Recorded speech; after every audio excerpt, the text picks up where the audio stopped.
అందరికీ నమస్కారం. గోదావరి కెరటాలు ఛానల్‌కి స్వాగతం. మిత్రులారా, మనం ఏపీ టెట్ 2026కి ప్రిపేర్ అవుతూ ఉన్నాం.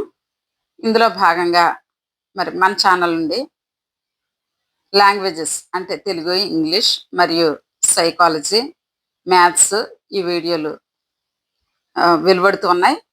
ఒకవేళ ఇంకా ఎవరైనా మీరు ఆ వీడియోస్ చూడకపోతే చూడవలసిందిగా మనవి.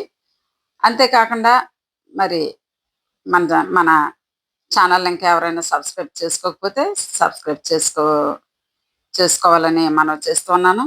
అంతేకాకుండా మరి ఈ వీడియోకి తప్పనిసరిగా మీకు నచ్చితే ఒక లైక్ చేయండి. ఈరోజు మనం విస్మృతి విస్మృతి ఫర్గెటింగ్ అనే అంశం గురించి చెప్పుకుంటాం. విస్మృతి, దీన్ని ఆంగ్లంలో ఫర్గెటింగ్ అని అంటారు. విస్మృతి అంటే మరిచిపోవడం, మరవడం అనేది ప్రతి ఒక్కరిలో ఉంటుంది.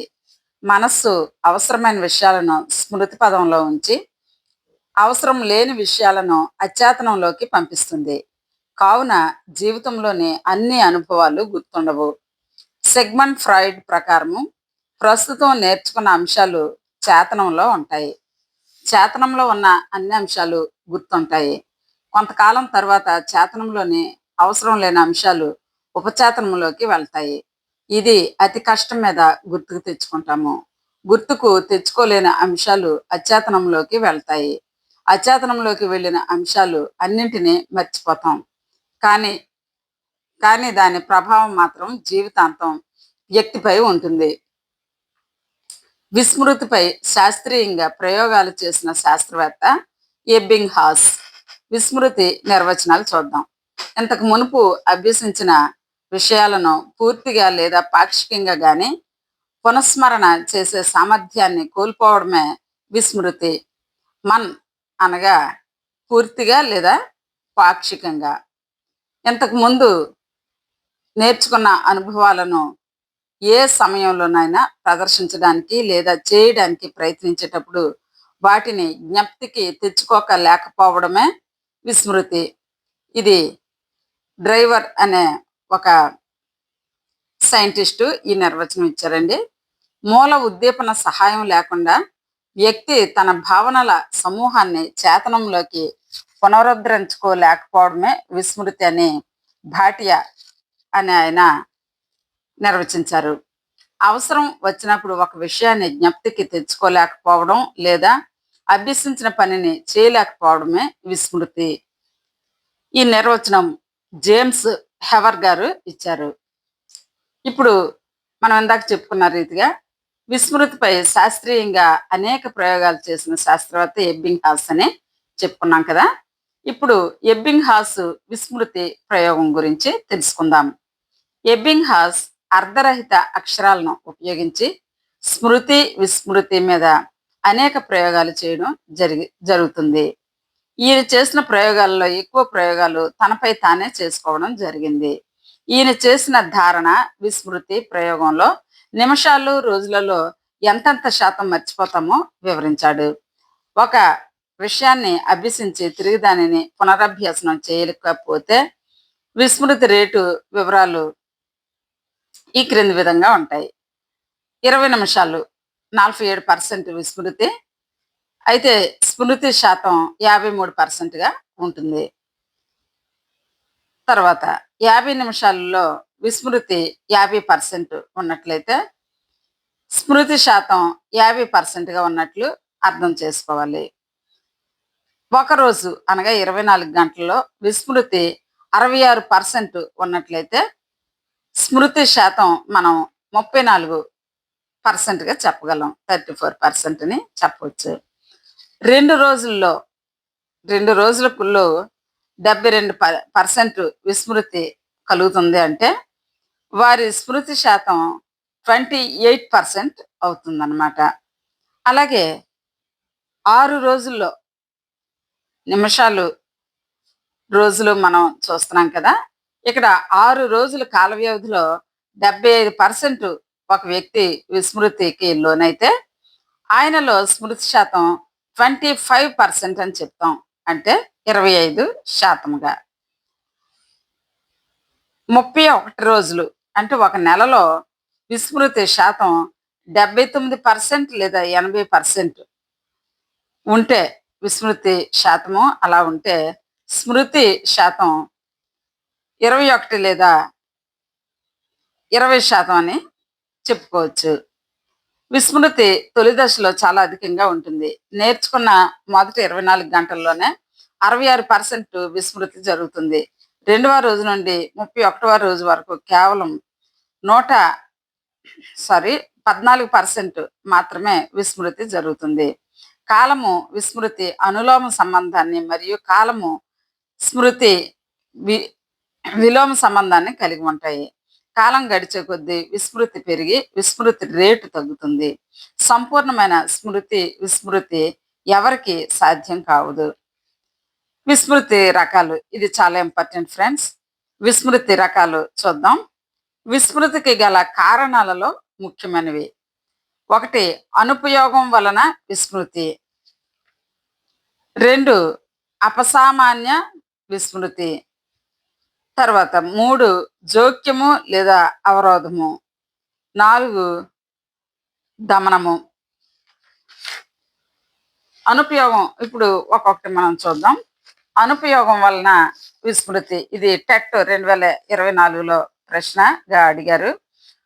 అనుపయోగం వలన విస్మృతి, దీన్ని ఆంగ్లంలో డికే త్రూ డిస్యూజ్ అని అంటారు. ఒక విషయాన్ని నేర్చుకున్న తర్వాత చాలా రోజుల వరకు ఆ విషయాన్ని తిరిగి ఉపయోగించకపోతే, కాలంతో పాటు ఆ విషయాన్ని నేర్చుకునేటప్పుడు ఏర్పడిన స్మృతి చిహ్నాలు క్రమంగా క్షీణించడం వలన విస్మృతి ఏర్పడుతుంది. ఉదాహరణకు 6వ తరగతిలో నేర్చుకున్న పద్యాలు 8వ తరగతికి వచ్చేసరికి మర్చిపోవడం. 10వ తరగతిలో నేర్చుకున్న గణిత సిద్ధాంతాలు, గణిత సూత్రాలు ఆర్ట్స్ గ్రూప్ చదివే డిగ్రీ విద్యార్థులు మరిచిపోవుట. ఈ నియమం చలన సంబంధిత కౌశలాలకు వర్తించదు. ఉదాహరణ, సైకిల్ తొక్కడం. ఒకసారి నేర్చుకుంటూ ఉపయోగించకపోయినా మర్చిపోవడం జరగదు. సైకిల్ తొక్కడం ఒకసారి నేర్చుకున్నామంటే అది మనం డైలీ ప్రాక్టీస్ లేకపోయినా, అంటే ఉపయోగించకపోయినా మర్చిపోవడం మాత్రం జరగదని గమనించవచ్చు. తర్వాత ఇంకా 2వ రకం అపసామాన్య విస్మృతి. అపసామాన్య విస్మృతి మెదడుకు ఏదైనా దెబ్బ తగలడం వలన కానీ, జబ్బు చేయడం వలన కానీ గత స్మృతులు కోల్పోయినట్లయితే అలాంటి విస్మృతిని అపసామాన్య విస్మృతి అంటారు. ఇది 2 రకాలుగా సంభవిస్తుంది. 1 యామ్నీషియా, 2 స్మృతి నాశనం. మెదడుకు ఏదైనా దెబ్బ తగలడం లేదా మెదడుకు సంబంధించిన ఏదైనా వ్యాధి వలన ఇబ్బంది కలిగి తిరిగి కోలుకున్న తరువాత క్రమంగా గత స్మృతులను కోల్పోవడాన్ని యామ్నీషియా అంటారు. యామ్నీషియాలో స్మృతి నాశనం అనేది ఒక్కసారిగా కాకుండా కాలం గడిచే కొద్దీ క్రమంగా ఎక్కువ అవుతుంది. అయితే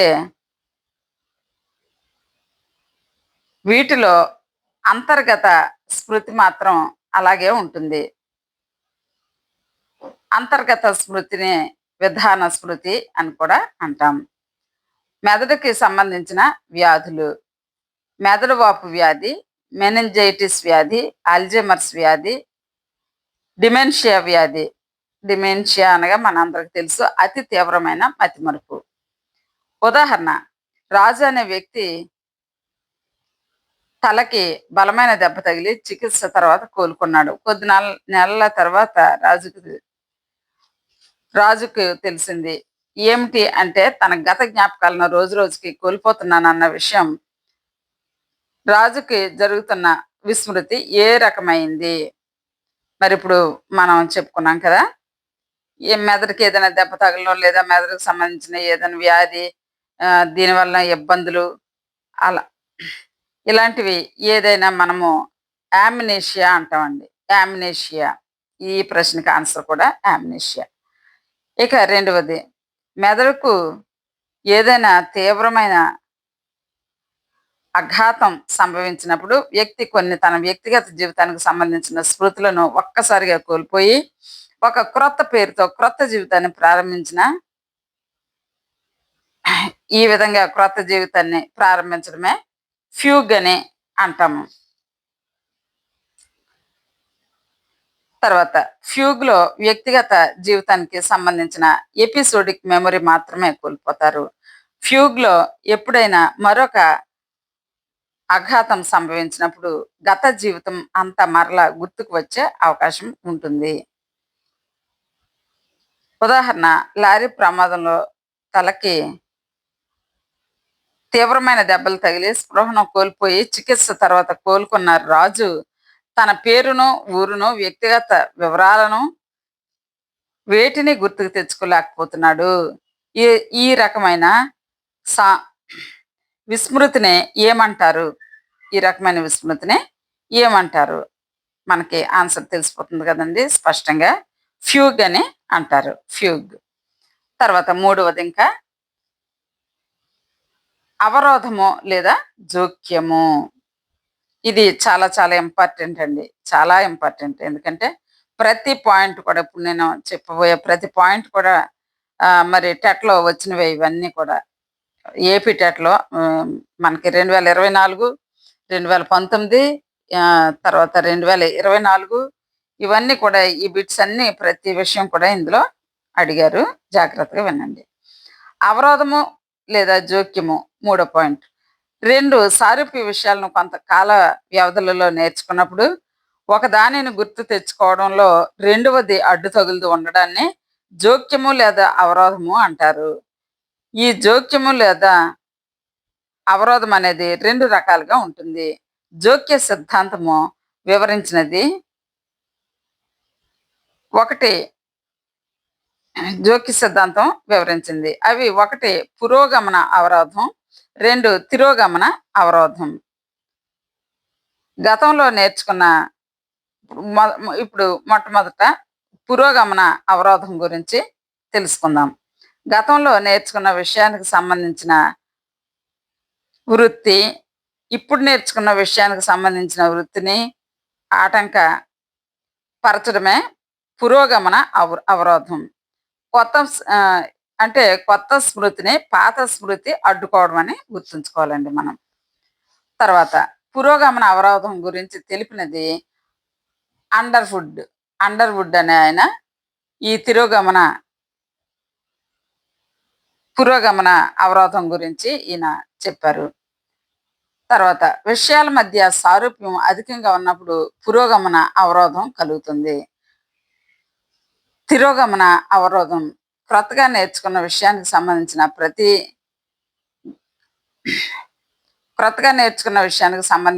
స్మృతి గతంలో నేర్చుకున్న విషయానికి సంబంధించిన స్మృతికి అవరోధం కలిగించడమే తిరోగమన అవరోధం.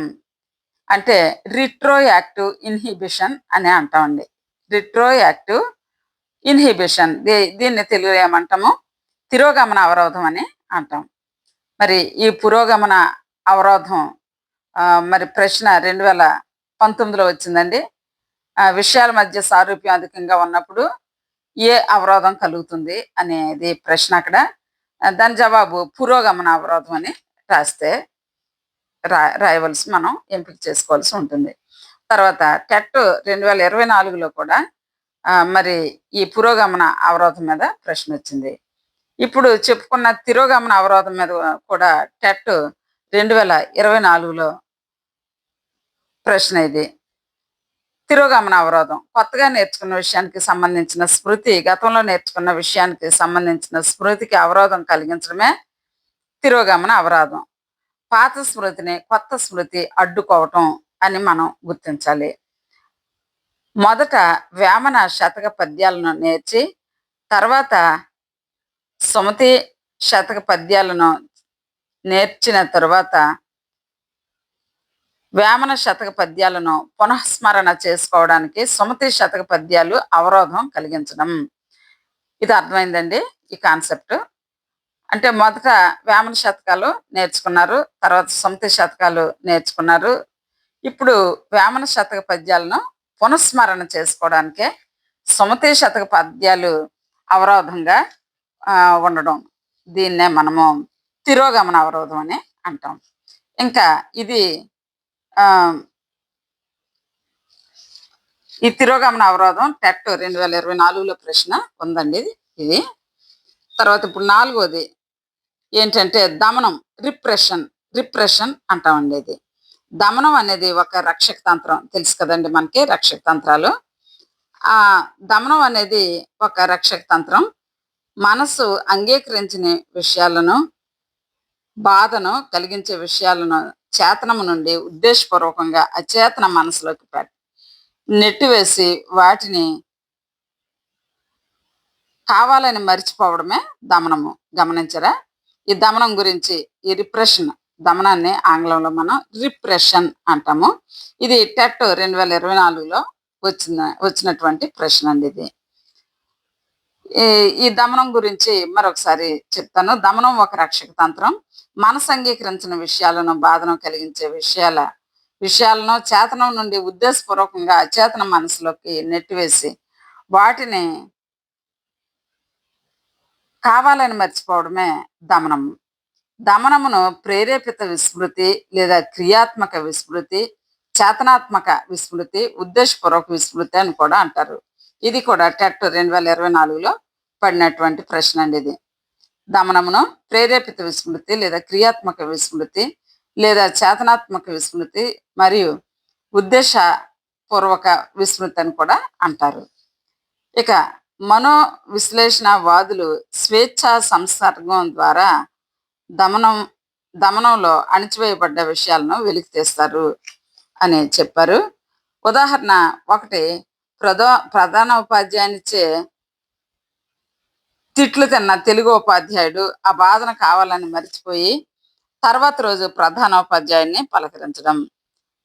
పెళ్లి ఫంక్షన్లో జరిగిన అవమానమును వ్యక్తి ప్రయత్నపూర్వకంగా మరిచిపోవడం. మరి విస్మృతికి సంబంధించిన ఇతర అంశాలు తెలుసుకుందాం. కన్సల్టేషన్. 1, కన్సల్టేషన్. విస్మృతి అనేది తొలి దశలో అధికంగా ఉంటుందని ఎబ్బింగ్హాస్ ప్రయోగాల వలన నిరూపితమైంది. ఒక విషయాన్ని అభ్యసించడం పూర్తయిన గ్రహించిన మొదటి నిమిషంలోనే స్మృతి నిర్మాణం జరగాలి. అలా కాకపోతే విస్మృతి ఏర్పడును. దీనినే కన్సాలిడేషన్ అంటారు. ఈ విషయాన్ని డంకన్ అనే సైంటిస్టు ప్రయోగాత్మకంగా నిరూపించారు. ఇంకా రెండవది వేర్పాటు, వాన్ రెస్టార్స్ ఎఫెక్ట్, ఇజోలేషన్ ఎఫెక్ట్. ఇవి చూద్దాం. ఒక సమూహంలోని మిగిలిన వస్తువుల కంటే భిన్నంగా ఉన్న వస్తువు మన దృష్టిని ఆకట్టుకుంటుంది. భిన్నమైన విషయాలతో పోల్చినప్పుడు సాధారణ విషయాలను మర్చిపోతాం అని తెలిపేదే వాస్ రెస్టార్ఫ్ ప్రభావం అంటారు. వాన్ రెస్టార్ఫ్ ప్రభావం అంటారు. దీనికి కారణం భిన్న అంశంపై పురోగమన, తిరోగమన, జోక్యగమనం. ఇది పురోగమన, తిరోగమన, జోక్య ప్రభావం లేకపోవటం. ఉదాహరణ bat, cat, rat, elephant, mat, fat, vat. ఈ జాబితాలో భిన్నంగా ఉన్న ఎలిఫెంట్ని గుర్తుపెట్టుకుని మిగతావి మర్చిపోవడమే వేర్పాటు. పాఠశాల అసెంబ్లీలో యూనిఫామ్ ధరించిన పిల్లవాడిని బాగా గుర్తుపెట్టుకోవడం.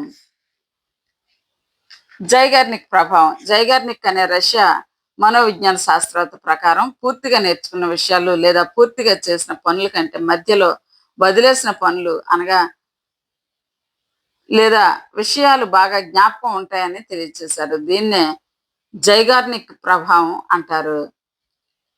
ఉదాహరణకు అసంపూర్తిగా ఉన్న సబ్జెక్టు హోంవర్క్ విద్యార్థికి బాగా గుర్తుండ. తర్వాత టైప్ చేయడం పూర్తయిన బయోడేటా ఫామ్స్ కంటే మధ్యలో కరెంటు పోయి ఆగిపోయిన రాము బయోడేటా టైపిస్ట్కు బాగా గుర్తుండడం. జైగార్నిక్ ఎఫెక్ట్ అని దీన్నే అంటామండి. తర్వాత ప్రైమసీ ఎఫెక్ట్ అంటే పూర్వ ప్రభావం